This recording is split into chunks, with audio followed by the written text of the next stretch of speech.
Dark Story Time.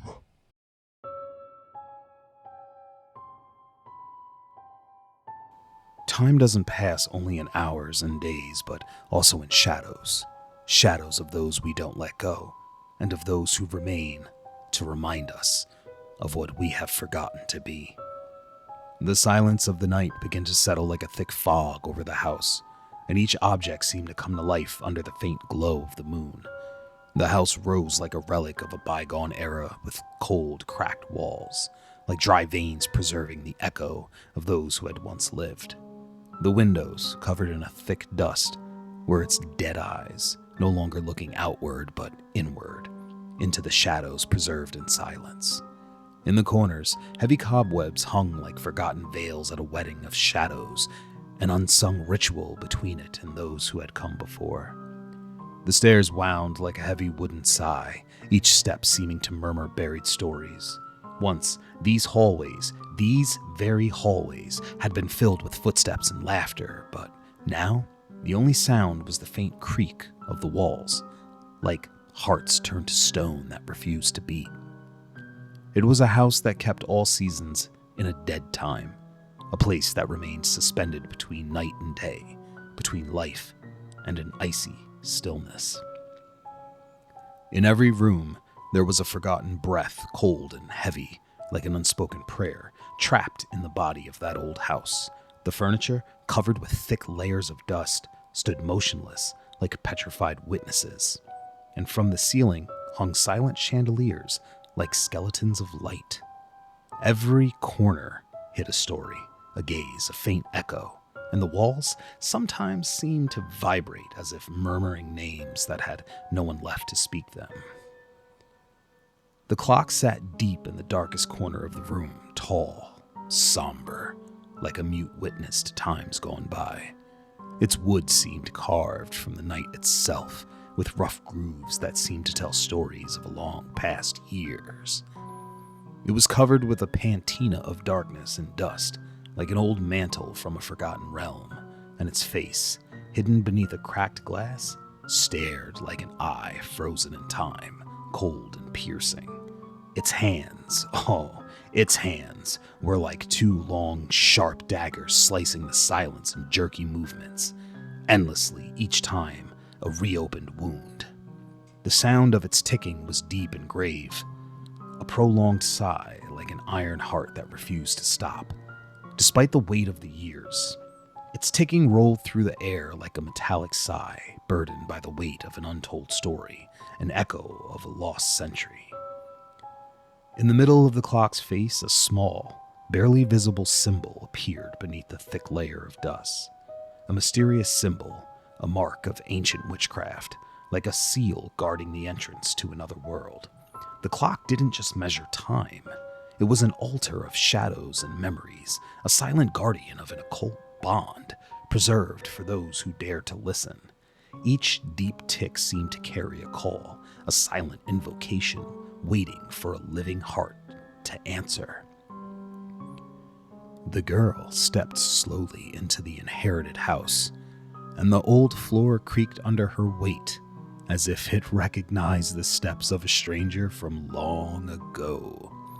She felt the cold air wrapping around her skin, like an invisible embrace from the lingering shadows. Despite the heavy silence hanging around, something seemed to call to her, a muted hum that seemed to pass through the walls like a chilling breath. Her gaze drifted toward the clock in the corner, that sentinel of shadow, and a strange sensation enveloped her. Its ticking seemed to call to her, a deep sound, pulsing slowly like a hidden heart, inviting her to discover the story buried beneath layers of dust and past years. She didn't remember ever seeing the clock before. Though the house had belonged to her family for generations, she approached slowly, caressing its cold wood and feeling, as if from another time, a faint warmth, a faint echo of past touches. Her eyes locked onto the mysterious symbol in the center of the face, barely visible but pulsing under her gaze like an old wound. The clock hands moved in a stilted rhythm, and the girl felt herself lost between the beats of that mechanical heart and her own breath. She heard her voice as a distant echo. "Why are you calling me?" But the clock responded only with a deep tick-tock, like an unspoken prayer, a call that only she could hear. Looking around, the house seemed to envelop her in an unnatural way, as if each shadow took shape after her own, a tribute to those who had come before. At the top of the dusty staircase, she saw an old cracked mirror. Approaching it, she discovered that the mirror did not reflect her face, but a pale, strange one, a woman with disheveled hair, looking at her with deep sadness and a pain that felt so familiar. A whisper broke through the depths of the silence. "Blood calls to blood." The girl felt her heart tighten under the weight of those words. At that moment, she understood that this house, that clock, and that shadow were bound by something deeper than time, a story, a bond that only she could decipher. In the back room, where the moonlight barely reached, the girl felt the floor tremble beneath her steps.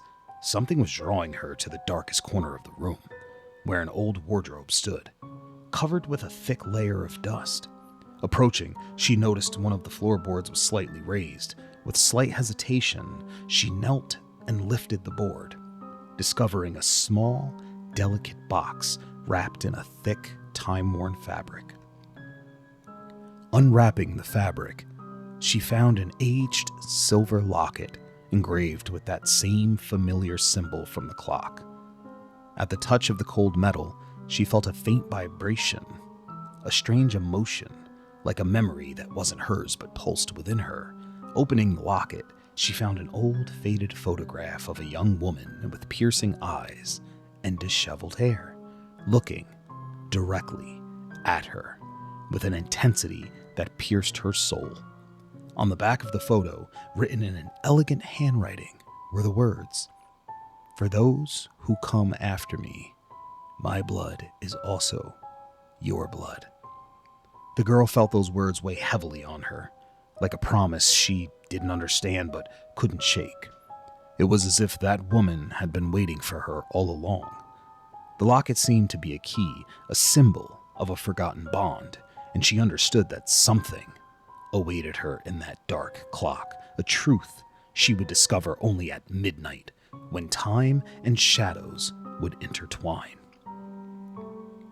The girl stood with the locket clenched in her hand, feeling the room around her grow colder, and the shadows seemed to take shape, drawing closer like strange presences.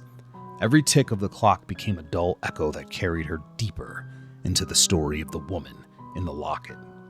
In a silence almost impenetrable, the girl felt a chill down her spine, and for a moment, the world around her seemed to dissolve. Fragments of the ancestor's life began to appear, like ghostly projections around the room.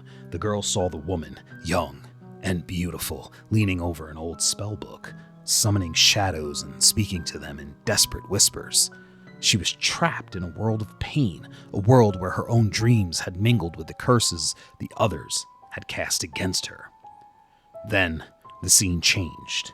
The woman was surrounded by villagers with torches, their faces contorted in anger and fear. In their eyes, she saw the desire for revenge, and she, trapped in the center of that crowd, raised the locket, chanting words that seemed to intertwine with the darkness.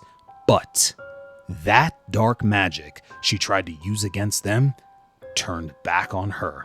A shadowy figure appeared in the clock she always wore, capturing her in a curse, sealing her spirit between hours and shadows, between the relentless tick-tocks that tormented her without mercy. "This curse has made me a prisoner of time that knows no death," whispered the woman's voice, reverberating through the entire room, as if even the walls murmured it.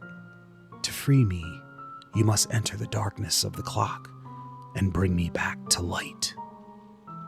The girl felt the air grow colder, almost freezing, and the ticking of the clock overwhelmed her senses. Each second passed like a blade through her being, a signal of that bond that kept her trapped between two worlds. "What sacrifice must I make?" the girl asked, her voice hoarse with emotion and fear. The shadows around her came to life, swirling and dancing around her like a dark ritual. In their background, she saw those same twisted villagers' faces calling to her, mixed with the woman's face, her intense gaze and desire for revenge. Then, she understood that the only way to free her was to take on her pain, to live her end, to become a shadow herself. When the clock hands meet at midnight, you will give your last breath and open the path to the world of shadows. I will be free, but you will remain in my place, bearing the same burden. The girl felt her chest tighten under the weight of this understanding. She was trapped in a tragic chain of fate, a surrender of the soul that would bring her ancestor an illusory peace but condemn her to the same eternal curse. Nevertheless, without further hesitation, she knelt beside the clock and placed the locket next to its cold mechanism. The clock's final chime at midnight sounded like a death cry, and the shadows, like freed spirits, woven around her, absorbing her breath, her life, between the sharp hands of the clock. Before completely fading, she looked once more at the mirror, where the woman's face, free and relieved of pain, smiled at her sadly. She was free now, but the girl was the one who had taken the burden on. She knew that from that moment on, she was the prisoner of the shadow, of the clock, of the suspended time, lost in a world where only the shadows of the forgotten would keep her company.